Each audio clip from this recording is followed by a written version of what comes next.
Well, it's week 6 of the LCS with coverage brought to you by Alienware. I'm joined right now by Stixxay from CLG to talk about their split so far. So while you did manage to pick up a second win this past weekend, unfortunately a loss today, I don't even want to talk too much about these two games. I want to talk more about how this has been like for you, because especially the first half of the split, pretty disappointing. What has it been like behind the scenes at CLG? Uh, I think behind the scenes it's been pretty depressing, to be honest. Especially when around the time when like Crown got replaced with Pobelter, is like it's probably the lowest low we've had as a team so far. Yeah, everyone's definitely in depression mode right now, but I think we're like kind of bouncing back a bit, and I think Eugene helped a lot with that. Picking up Pobelter was like kind of like a breath of fresh air, I guess. It kind of gave everyone like a second chance of hope, But yeah, I mean, we lost today, so that sucks. But I think we are getting better.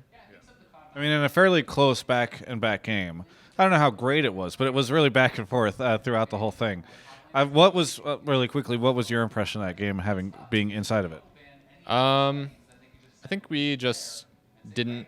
We had a okay advantage going to mid game, which was really good with our composition, and we weren't able to get first setup on a lot of the objectives. So I think we messed up on like a macro level, and it was really hard to play out the game. And at some point, we just got outskilled. So it was just very impossible at a point, I think. Well, let's talk about the team again. What do you think was going so poorly in those first 5 weeks, or at least right before you got Pobelter? What was it that was holding the team back so much? Well, I think like from my personal point of view, it's like I felt like I retained a lot of my good habits and stuff I had from last year when we were winning a lot. And I think everyone kind of had those habits. And as you lose more, you start like questioning if what you're doing is right, if you're doing the right thing all the time. And your habits, those good habits slowly go away. And I think that kind of happened to everyone. And we were losing a lot, practice and on stage. Stage is the main one there. But yeah, when you lose a lot, you kind of just lose your habits and you really question of how you're thinking of playing the game. So yeah, I mean, you just don't look as good and kind of just lose faith in yourself, and not necessarily like your team. Like you can still believe in your team, but like I think everyone loses faith in themselves, and which obviously isn't good for the team in the long run. So, well, that's what I was going to ask. Is just if the morale starts getting so shot that it actually worsens it and kind of creates this like negative cycle where losing leads to more losing, essentially. Yeah, I think that's a good way to put it. Because like even playing with Crown and stuff, like I don't think he's a bad player or anything, but like with that roster, it was like we would lose on stage, and it's like, okay, after the first week, it's just first week, guys. And the second week, we lose again.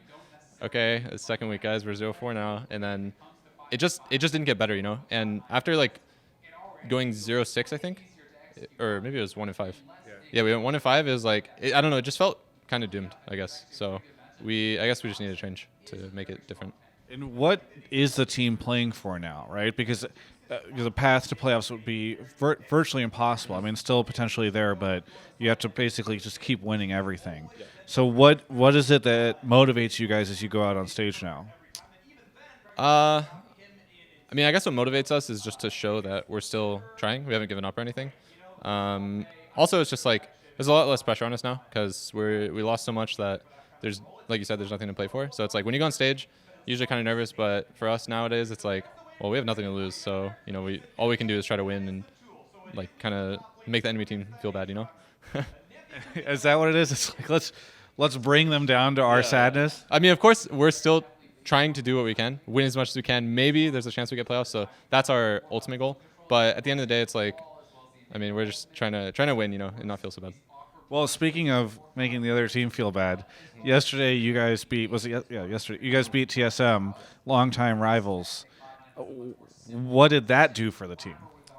Oh, that was great. That was like the most like joking and like fun I guess the team has had in a while because we didn't win very often. So yeah, it was really fun, especially with TSM. We actually I think usually before we play TSM we would always like, oh shit, it's TSM guys, like we're kind of scared. But this time it was like we didn't even think about it. It's just another game for us, and we won, so it felt nice.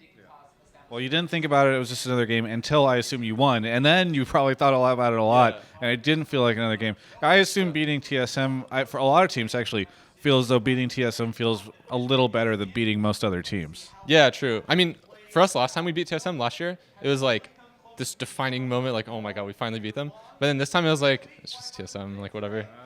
But yeah. Yeah, so you guys just want to be kind of the shell ruining people, I assume. Yeah, we're just you played Mario Kart, like the green shell, just hitting people. Yeah, that's what we're doing right now. Yeah, that's what that was the reference I was making. But I didn't say it's the blue shell, right? I think it's a green shell, no? No, the green shell is like the one that. Bouncing one? Yeah, that green shell just hits whatever and the direction you put it. Red shell home is like a blue homing goes for missile. first place. Blue goes for first place. Right, yeah. Okay. Well, we have one more game versus Cloud9. They're actually playing right now. But we have one more game, so maybe we'll blue shell them. You can blue shell them, exactly. And then, I mean, if you maybe if you beat them and some other teams do well, you could knock them out of first place over the course of the next couple of weeks. So we'll have to find out. Now, also talking about Pobelter, there it does seem as though you mentioned he was kind of like a breath of fresh air into the competitive side. What was that like whenever he showed up, and what did he bring to the team? Well, first off, he's English speaker, so that helps a lot with our team. And outside of that, I think he offers a really strong voice and opinion in like the post game, draft, in the game, like a lot of that stuff. So he just helps a lot with the direction of the team, I'd say. And especially when we have bad games, he makes us feel like it's unacceptable. So whereas before is like bad games are kind of becoming the norm for us. But yeah, I think it's been really nice working with him. I think he's very good. Well, it's interesting that you mentioned the language thing. Was that an issue with Crown? Yeah, I think that was probably the biggest issue that we had with Crown was just like we have 3 native English speakers, me, Wiggly, and Smoothie, and we all talk really fast. And I think what would happen for Crown is we'd be like making a plan, and we would understand it, us 3. But for him, he would be trying to listen, and he would get lost in what we're saying, and mess up like his own play individually. So I felt really bad for him in that sense because it was like I know he's trying really hard, but I think his English just isn't at a very high level. So it was pretty hard. So just communication issues about it. So Pobelter comes in. He and I spoke last weekend, and he talks a lot about kind of having that stint doing coaching for TL, even if it was a short time. Mm-hmm. Did you sense any of that when he came in? Was he kind of feeling like Coach Pobelter still? Yeah, I mean, literally the first day we scrimmed with him, he was going up to every game in Vaudeville and just like, why are you doing this? Why are you doing this? Kind of like a very strict coach. I haven't had a coach this strict. Okay. But yeah, he's kind of a coach player, so it's very helpful. Is he almost become like a third coach with your other 2? Yeah, I mean, pretty much. I mean, everyone's like their own coach in a way, right? So everyone's kind of doing their own small coaching the team, but I would say he's probably the most dominant of the players in the review at least. Is that helpful? Yeah, it's very helpful. Very helpful. I don't know. Sometimes another player coming and being like, why are you doing that? Yeah. Not all players are thrilled to hear another player say that. I mean, he's just subjectively right, though. Yeah. So it's hard to be like, you're being so mean to me, Eugene, or something like that. It's just like, well, I mean, yeah, you're right. Like, I can't say anything to that, All right. So what's your prediction for the rest of the split? You got, 3 more weeks? So what do you think you can do over the next 6 games? I haven't looked at our next week's schedule, so I'm not sure who we play next week, but there's that.